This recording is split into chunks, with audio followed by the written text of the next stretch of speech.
Dear students, আজি আমি অনুশীলনী 13.1 কুৱেশ্যন নাম্বাৰ 7টো সলভ কৰিম। চোৱা কুৱেশ্যন নাম্বাৰ 7টো চোৱা। এটা তম্বুৰ আকৃতিৰ এটা বেলনৰ ওপৰত এটা শংকুৰ মুধেছেৰে আবৃত। যদি বেলন অংশৰ উচ্চতা আৰু ব্যাস ক্ৰমে 2.1 মিটাৰ আৰু 4 মিটাৰ আৰু ওপৰৰ অংশৰ হেলনীয়া উচ্চতা 2.8 মিটাৰ, তেন্তে তম্বুটো সজাওঁতে ব্যৱহাৰ হোৱা ডাঠ কাপোৰৰ কালি উলিয়াব লাগে। প্ৰতি বৰ্গমিটাৰ ডাঠ কাপোৰৰ মূল্য 500 টকা হ'লে তম্বুটোৰ কাপোৰৰ খৰচ নিৰ্ণয় কৰিব লাগে। এতিয়া আমাক কৈছে এটা আছে বেলন, বেলনৰ ওপৰত এটা শংকু আকৃতিৰ মুধচ আছে, মানে তাৰ মানে বেলনৰ ওপৰত কি আছে? শংকু আছে। এই শংকুটোৰ উচ্চতা হৈছে বেলনৰ উচ্চতা আৰু ব্যাস। উচ্চতা 2.1 মিটাৰ আৰু ব্যাস হৈছে 4 মিটাৰ। যদি ব্যাস 4 মিটাৰ হয়, ব্যাসাৰ্ধ কিমান হ'ব? আধা হ'ব, 2 মিটাৰ হ'ব। আৰু হেলনীয়া উচ্চতা স্লান্ট হাইট এলৰ মান 2.8 মিটাৰ। তম্বুটো সজাওঁতে ব্যৱহাৰ হোৱা কাপোৰৰ মূল্য উলিয়াব লাগে। চোৱা চিত্ৰটো চোৱা বৰ্ডত। এটা প্ৰথমত আমি বেলন আঁকি ল'ম, এইটোৰ নাম বেলন, ঠিক আছে। এনেকুৱা শেপৰ বেলন চুঙা। ওপৰত কি আছে? বেলনৰ ওপৰত কি আছে? এনেকুৱা এটা শংকু আছে। শেপটো ওপৰতো শংকুৰ নিচিনা। আৰু আমাক কৈছে যে বেলনৰ উচ্চতা মানে এইটো হাইট অফ দি চিলিণ্ডাৰ কিমান দিয়া আছে? উচ্চতা দিয়া আছে 2.1 মিটাৰ এইটো।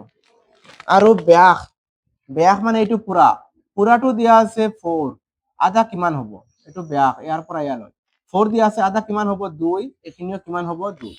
ব্যাসাৰ্ধ হ'ব 2। আৰু হেলনীয়া উচ্চতা এইটো শংকুৰ হেলনীয়া উচ্চতা, এইটো হেলনীয়া বুলি কয়, স্লান্ট হাইট 2.8 মিটাৰ। এইটো স্লান্ট হাইট কিমান দিয়া আছে? 2.8 মিটাৰ। এতিয়া তম্বুটোৰ আমি কালি উলিয়াব লাগে। চাই দিয়ক, এই তম্বুটো কেইটা বস্তু মিলি পেলাই হৈছে? ওপৰতো হৈছে শংকু, তলৰটো হৈছে বেলন। এতিয়া আমি লিখিম, চাই লওক question number 7 solution. বেলনৰ ব্যাসাৰ্ধ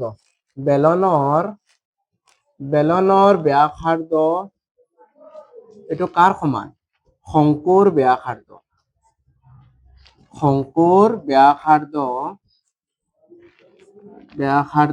R equal 2 metre. তাৰ মানে এইটো বেলনটো কাৰ ওপৰত?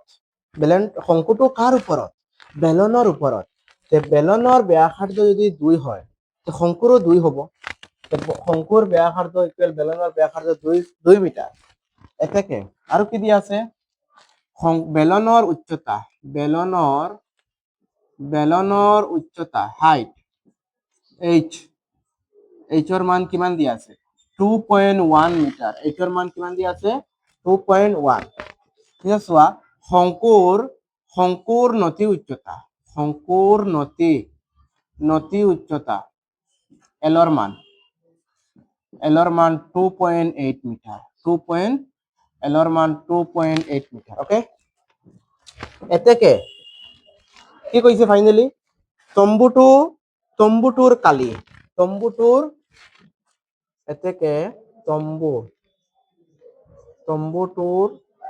মুঠ পৃষ্ঠকালি। তম্বুটো কেনেকুৱা বনিছে? ওপৰতটো শংকু, তলতটো বেলন। বেলনৰ ফৰ্মুলা কি আহিব? 2 পাই আৰ এইচ, বেলনৰ বক্ৰ পৃষ্ঠকালি। Curved surface area of cylinder 2 pi R H. আৰু শংকুৰ বক্ৰ পৃষ্ঠকালি কি হ'ব? পাই আৰ এল। বেলন কোৱা, বেলনৰ কি হ'ব? 2 পাই আৰ এইচ প্লাস শংকুৰ হ'ব পাই আৰ এল। দুটা বস্তু আছে, ইয়াৰ পৰা কমন লোৱা। পাই কমন, আৰ কমন, ইয়াত থাকিব 2h প্লাস ইয়াত থাকিব এল।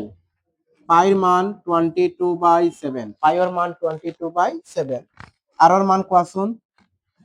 2। আকৌ 2 ইনটু এইচৰ মান 2.1। এইচৰ মান কিমান? 2.1 প্লাস এলৰ মান 2.8 2 পয়েন্ট কিমান 2.8 মিটাৰ ওকে 22 দুগুণ কিমান পূৰণ কৰিম 44/7 44/7 ইনটু ব্র্যাকেট মানে ইনটু ঠিক আছে ব্র্যাকেট দিম 21 দুগুণ কিমান 42 তার মানে 4.2 দশমিক এক গড় হব 4.2 প্লাস 2.8 এতিয়া 44/7 ইনটু 4.2 লগত 2.8 যোগ কৰিম চোৱা 4.2 লগত 2.8 যোগ কৰিম 8 2 10 থাকিব 1 4 2 6 একে কিমান হ'ব 7 7.0 মানে 7 ইয়াত আহিব 7 7 7 কি হ'ব কেনচেল থাকিব 44 মিটাৰ স্কয়াৰ এটো ওলাইছে তম্বুটোৰ পৃষ্ঠকালি এতেকে আমাক কৈছে যে প্ৰতি বৰ্গমিটাৰৰ ডাঠ কাপোৰৰ মূল্য 500 টকা এতেকে আমি লিখিম যে 1 মিটাৰ স্কয়াৰ ডাঠ কাপোৰৰ মূল্য ইকুৱেল ডাঠ কাপোৰৰ মূল্য কিমান দিছে 500 টকা 500 rupees 500 টকা এতেকে ইয়াত আমাৰ কি ওলাইছে 44 এতেকে 44 মিটাৰ স্কয়াৰ ডাঠ কাপোৰৰ মূল্য কিমান হ'ব 500 লগত আমি 44 টো পূৰণ কৰি দিম কিমান পূৰণ কৰিম 500 লগত 44 পূৰণ কৰিবা যদি তোমালোকে পূৰণ কৰাৰ লগে লগে ওলাব 22,000 টকা 22,000 টকা এটো হৈছে 44 মিটাৰ স্কয়াৰ কাপোৰৰ দাম 22,000 টকা এটো লিখি লোৱা এটো आंसर হ'ব এতিয়া কোৱেশ্চন নম্বৰ 8 টো চোৱা ডিয়াৰ ষ্টুডেন্টস 2.4 সেন্টিমিটাৰ উচ্চতা আৰু 1.4 সেন্টিমিটাৰ ব্যাস বিশিষ্ট এটা গোটা বেলনৰ পৰা এটা একে উচ্চতা আৰু ব্যাসৰ শংকু আকৃতিৰ ফুল খুলি উলিওৱা হল অৱশিষ্ট গোটা বস্তুটোৰ পৃষ্ঠকালি বৰ্গ সেন্টিমিটাৰৰ শুদ্ধ মানত নিৰ্ণয় কৰিব লাগে চাই লোৱা চিত্ৰটো চোৱা এটা আছে বেলন মানে চুঙা এইটো বেলনৰ পৰা তোমালোকে ধুনীয়াকৈ লিখিবা এই বেলনৰ পৰা এনেকুৱা শেপৰ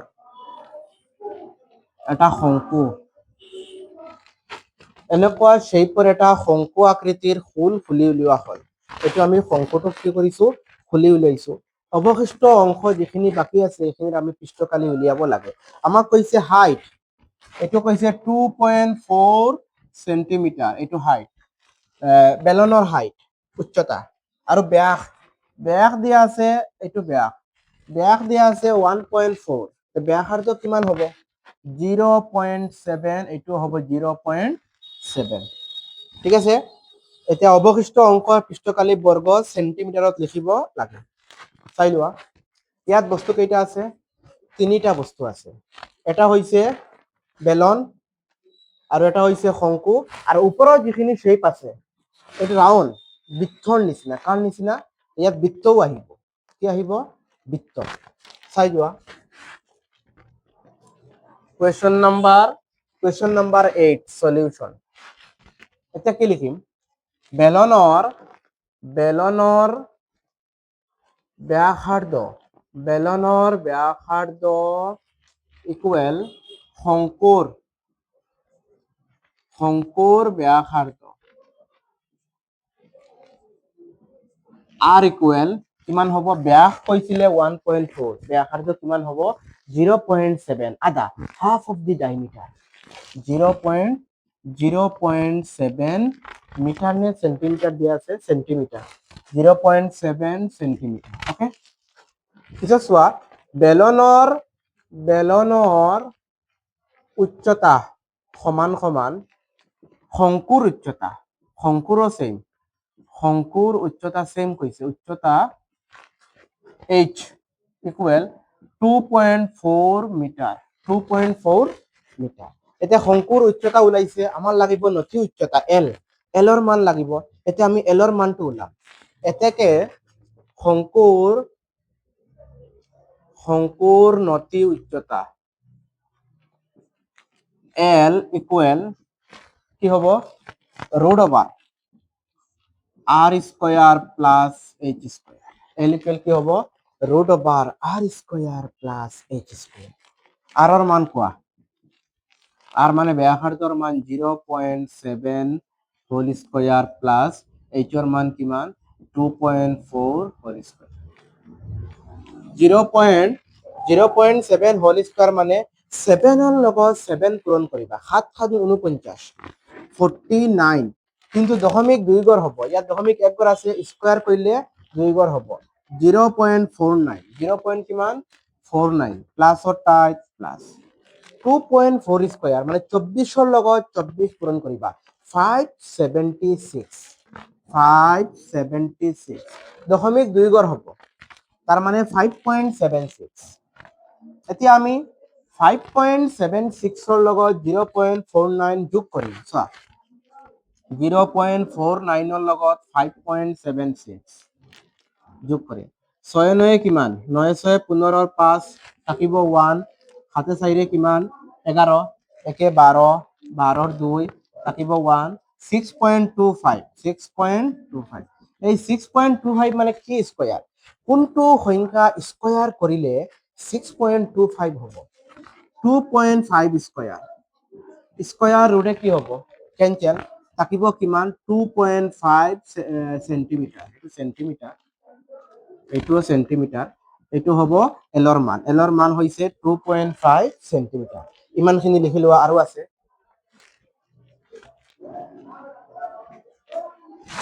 বুজিল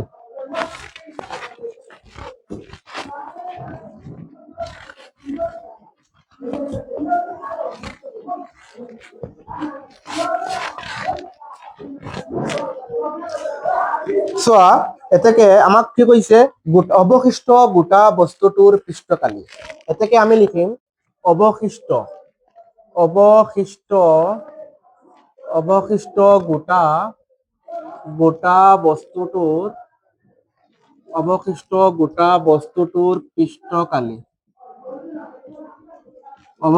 গোটা বস্তুটোৰ পৃষ্ঠকালি ইকুৱেল এই গোটা বস্তুটো তিনটা বস্তু মিলি বনিছে এটা হৈছে বেলন এটা হৈছে শংকু আৰু এটা হৈছে বৃত্ত তে বেলনৰ ফৰ্মুলা কি হ'ব 2 পাই r h বেলনৰ বক্ৰ পৃষ্ঠকালি curved surface area of cylinder আৰু এটা আছে কোণৰ কি হ'ব পাই r l কোণৰ কি হ'ব ইয়াত হ'ব পাই r l প্লাস বৃত্তৰ হ'ব পাই r স্কয়াৰ এই তিনিটাৰ পৰা কমন লম কি কমন হ'ব পাই আছে পাই কমন আৰু কি কমন r r r পাই r কমন ইয়াত থাকিব 2h প্লাস ইয়াত থাকিব l আৰু ইয়াত থাকিব r ঠিক আছে এতিয়া আমি মানখিনি বহাই যাম পাইৰ মান 22/7 r ৰ মান কি আছিল কোৱাচোন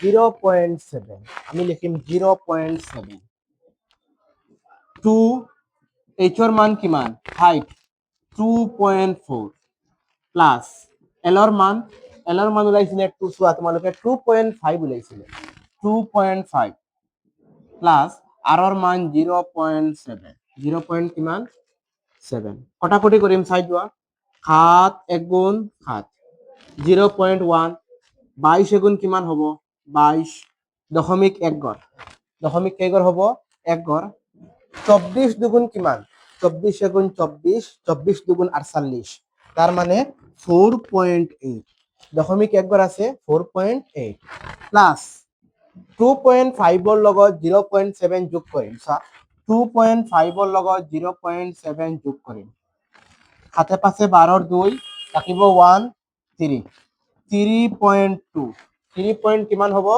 2 এতিয়া আমি 2.2 ব্র্যাকেট মানে ইনটু 4.8 ৰ লগত 3.2 যোগ কৰিম কিমান হ'ব 4.8 ৰ লগত 3.2 যোগ কৰিম 8 2 10 থাকিব 1 4 3 7 একে কিমান হ'ব 8 দশমিক শূন্যৰ ভ্যালু নাই তাৰ মানে 8 আকৌ 8 ৰ লগত 2.2 পূৰণ কৰিম চোৱা 2.2 লগত 8 পূৰণ কৰিম কিমান হ'ব 8 দুগুণ 16 6 থাকিব 1 8 দুগুণ 16 কিমান হ'ব 17 তাৰ মানে 17.6 17.6ক আমি শুদ্ধ মানত কি লিখিম 18 লিখিম কাৰণ এই দশমিকৰ 6টো আছে দশমিকৰ 6 আছে এই 6টো 5তকৈ বেছি আছে গতিকে আমি 17টোক আমি 1 বঢ়াই দিম 18 লিখিম 18 সেন্টিমিটার কিউব প্ৰায় ঠিক আছে এটো আমাৰ এনসাৰ হ'ব এখিনি লিখি লোৱা কোয়েশ্চন নাম্বাৰ 9 টো চোৱা চিত্ৰ 13.11ত দেখুৱাৰ দৰে এটা গোটা বেলনৰ পৰা দুয়োটা মূৰৰ পৰা অৰ্ধগোলক আকৃতিত কাটি এটা কাঠৰ বস্তু বনোৱা হ'ল যদি বেলনৰ উচ্চতা 10 সেন্টিমিটাৰ আৰু ভূমিৰ ব্যাসাৰ্ধ 3.5 সেন্টিমিটাৰ তেন্তে বস্তুটোৰ মুঠ পৃষ্ঠকালি নিৰ্ণয় কৰিব লাগে চিত্ৰটো তোমালোকে চোৱা ওচৰত যদি দিয়া আছে এটো আমি লিখিম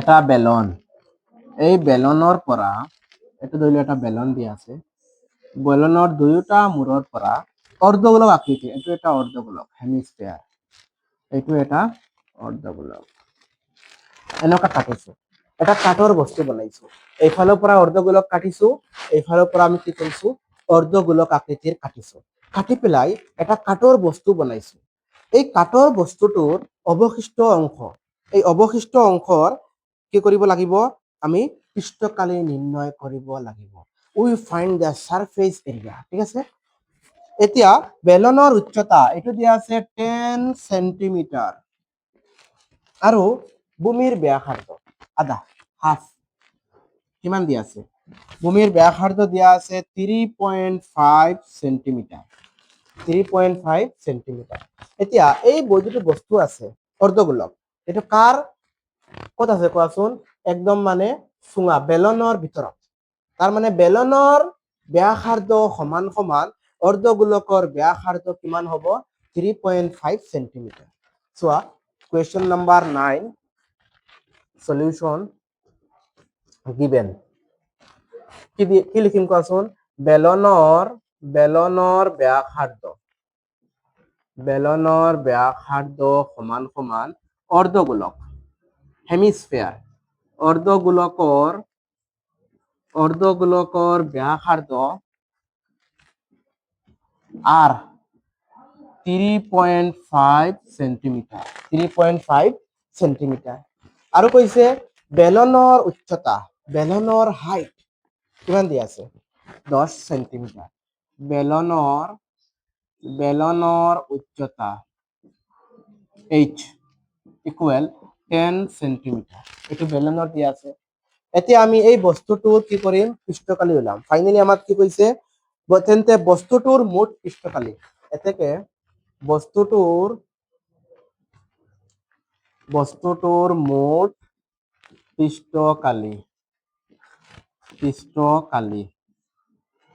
ইকুয়াল এই বস্তুটো কেনেকুৱা বনিছে চোৱা এটো এটা হৈছে বেলন আৰু অৰ্ধগোলক কেইটা আছে দুটা তে বেলনৰ ফৰ্মুলা কি আহিব 2 পাই r h প্লাস অৰ্ধগোলক কেইটা আছে দুটা ইয়াত 2 আহিব ইনটু অৰ্ধগোলকৰ ফৰ্মুলা কি আছিল অৰ্ধগোলকৰ পৃষ্ঠকালি 2 পাই r স্কয়াৰ ইয়াত হ'ব 2 পাই r স্কয়াৰ ওকে ইয়াৰ পৰা আমি কমন লম 2 আছে 2 কমন আৰু পাই কমন r কমন ইয়াত থাকিব only h ইয়াত লিখিম h প্লাস এই দুইটো আমি কমন লৈছো ইয়াত থাকিব 2 আৰু r স্কয়াৰ আছিল r লৈছো থাকিব r ওকে মানখিনি পুট কৰিম 2 পাইৰ মান 22/7 r ৰ মান কোৱা r ৰ মান 3.5 আমি লিখিম 3.5 h ৰ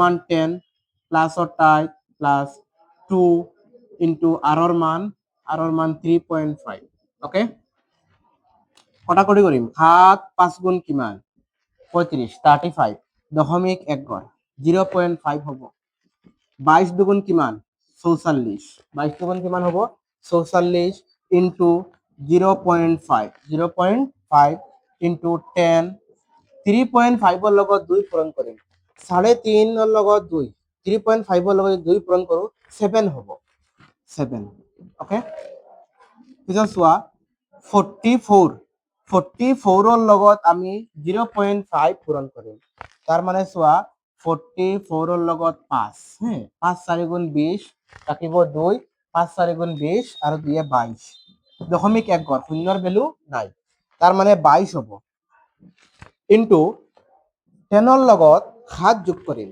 10 প্লাস 7 তাৰ মানে 17 এতিয়া আকৌ আমি 17 লগত 22 পূৰণ কৰিম চোৱা 17 লগত 22 7 দুগুণ 14 4 থাকিব 2 2 এগুণ 2 একে 3 2 7 গুণ 14 4 থাকিব 1 2 এগুণ 2 একে 3 473 374 সেন্টিমিটার স্কয়ার এটো হ'ব আমাৰ কোয়েশ্চন নাম্বাৰ 9 এৰ সলিউশন থ্যাংক ইউ